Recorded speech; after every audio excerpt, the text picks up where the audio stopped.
Hi classmates, my name is Olivia Owens and today we're going to be determining the relationship between congestive heart failure patients and emergency department visits.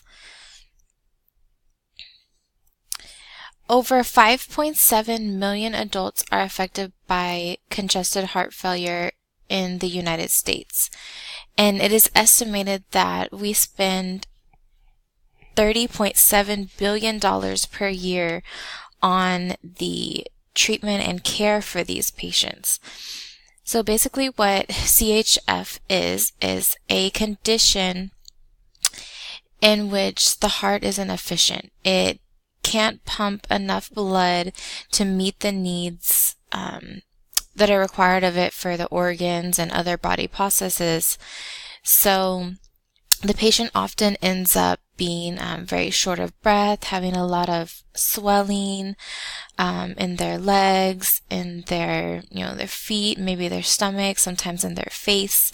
They also have a lot of fatigue because, as you know, with shortness of breath, you're not getting enough oxygen, and you also feel very fatigued because your body is working overtime to try to compensate for the inefficiency of your heart. So a lot of times treatment for congestive heart failure will be Lasix, which is a diuretic to help get rid of some of that fluid through urination. So that's just a little bit of background on congestive heart failure. The purpose of this study is to define an association between CHF and ED visits and what exactly are the contributing factors to the frequent ED visits. So during the course of this study, I performed a test to determine a relationship between gender and the emergency department admission source.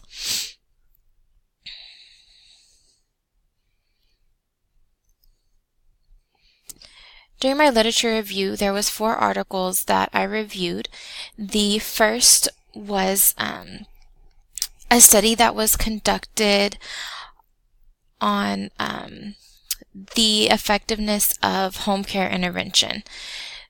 So this was a retrospective study that was used to evaluate the effects of home care for CHF patients in reducing their need for other healthcare services and overall costs. And the results of this study actually showed that home care helped to reduce hospitalization, helped to reduce the length of stay, and helped to reduce the frequency of ED visits without adding any overall costs for the patient's home care services. So I work in home health, so basically your goal is to keep the patient out of the hospital. You want to care for them and treat them for as long as you can safely while they're at home, because once you get into the hospital, as you know, the costs increase. So it's very good that we are able to come to this conclusion that home care does actually save us in healthcare costs. The next article that I reviewed was looking at different primary care models. So this would meaning, is your primary provider a nurse practitioner? Is it a PCP, or is it a shared model, which means that you see both a PCP and a nurse practitioner? And you would think that in the shared model, since you have 2 people that are working together, that you would have a decrease in ER visits, but actually in the study they found that patients who received care from both the nurse practitioner and a PCP still had a high rate of hospitalizations. So there was nothing statistically significant showing that one care model was better than another. But what the study didn't take into account was that the severity of the patient, how complex their case was, did they have other comorbidities, how severe was their congestive heart failure, because oftentimes patients who are more severe are going to have more frequent clinic visits, and they are more likely to be referred by the physician to go to the ER or to be admitted to the hospital.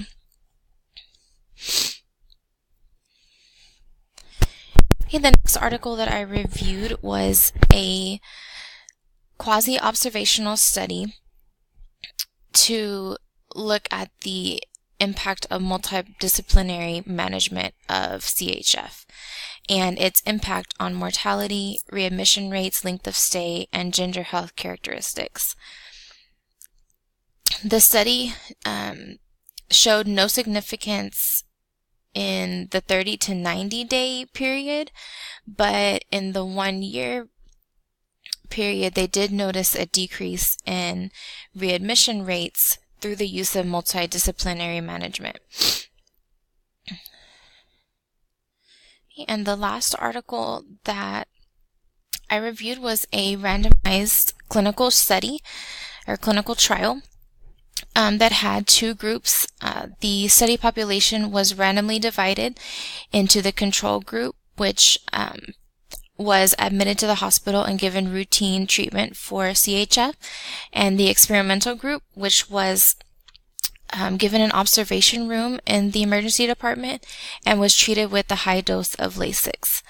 And the study did show that the aggressive ED treatment showed a benefit in the 6-month follow-up for those in the experimental group.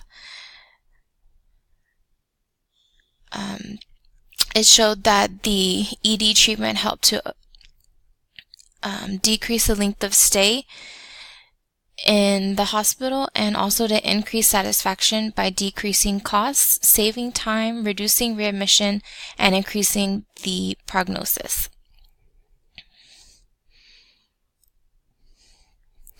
The data that we used for my analysis was a CHF data set from the MedPAR data set distributed by CMS. The data set included the patient ID, the admission source, and the gender. I also added in the emergency department. I went through the admission sources and sorted out the ones that were from the emergency department and then compared those with the gender. So the analysis was conducted for both demographic and inferential statistics. And I used Excel to perform these tests, and the inferential statistic was a chi-square. And that is the test that I use to determine if we should accept or reject the null hypothesis that there is no relationship between gender and the emergency department admission source. The study consisted of a total of 390 hospital inpatients with a diagnosis of congestive heart failure.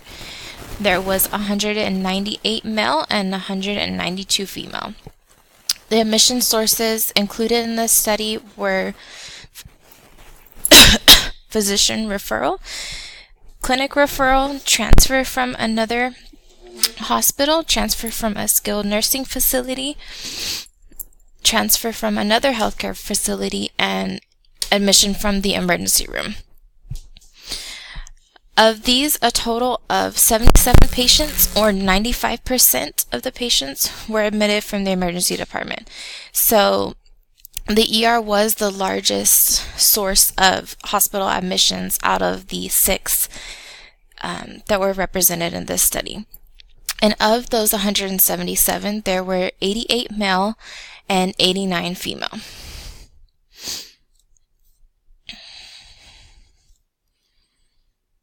Okay, so as you can see, this is a bar chart of the gender, and you can see that it's pretty close. Male and female is pretty equally represented.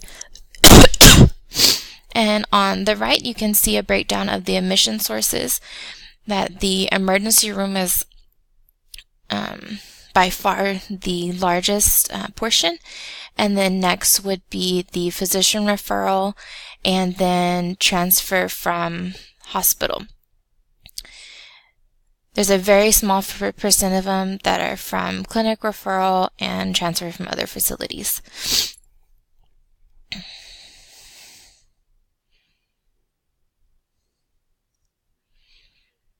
Okay, and next I performed the chi-square test.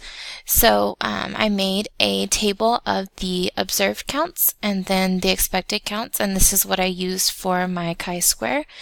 My p-value came out to 0.7, and since this number is greater than our alpha of 0.05, we can accept the null hypothesis that there is no relationship between gender and emergency department admissions.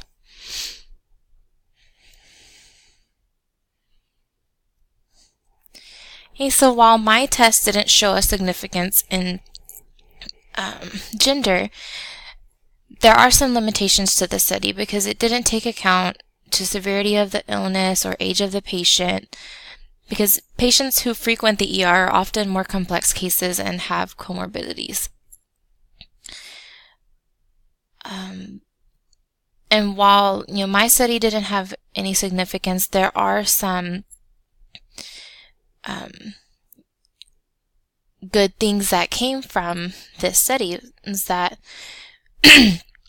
we're able to note that home care and self-management does improve patient outcomes, and that reducing emergency department visits, admissions, and other healthcare service utilization lowers healthcare costs. So if providers can focus on self-management, which is educating the patient on self-care and when to symptoms that they need to look out for and when to report to the physician, and really keeping in communication with their physician so that any changes can be caught early and that treatment can be started as early as possible. And then also home care, in order to care for the patient and help keep the patient stable at home so that they can reduce the need for ER visits and admissions to the hospital while still increasing the patient's quality of life. And these are the references that I use for my 4 articles and the CDC website for some of the congestive heart failure information. Thank you all for your time, and I hope you have a great day. Thank you.